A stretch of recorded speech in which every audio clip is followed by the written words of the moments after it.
দক্ষিণ ভারতীয় সিনেমার সবচেয়ে আলোচিত জুটির কথা উঠলেই যাদের নাম সবার আগে আসে বিজয় দেবেরাকোন্ডা ও রাশমিকা মান্দানা। বীর গুঞ্জন, প্রেমের আলোচনা সবকিছুর মাঝেই এবার এলো একেবারে নতুন চমক। ঘোষণা হলো তাদের নতুন সিনেমা রণবালি।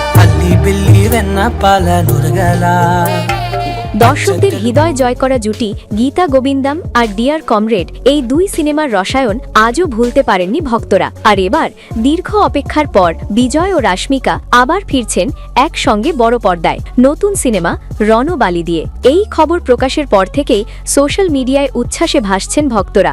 রণবালি পরিচালনা করছেন রাহুল সংকৃতিয়ান, যার সঙ্গে বিজয়ের এটি দ্বিতীয় কাজ।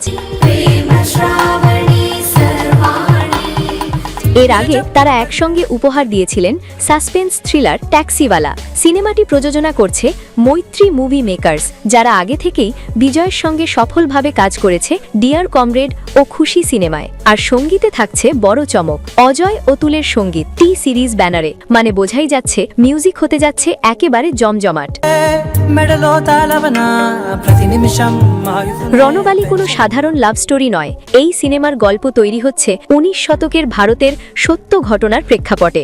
সময়কাল 1854 থেকে 1878, যখন ব্রিটিশ শাসনের বিরুদ্ধে ভারতের মাটিতে দানা বাঁধছিল প্রতিরোধ। টিজারে দেখা গেছে ব্রিটিশ শাসনামলের নির্মমতা, সাধারণ মানুষের দুর্ভোগ আর ঔপনিবেশিক শাসনের ভয়াবহ চিত্র। এই সিনেমা শুধু বিনোদন নয়, বরং ইতিহাস, সংগ্রাম আর আবেগের এক শক্তিশালী গল্প।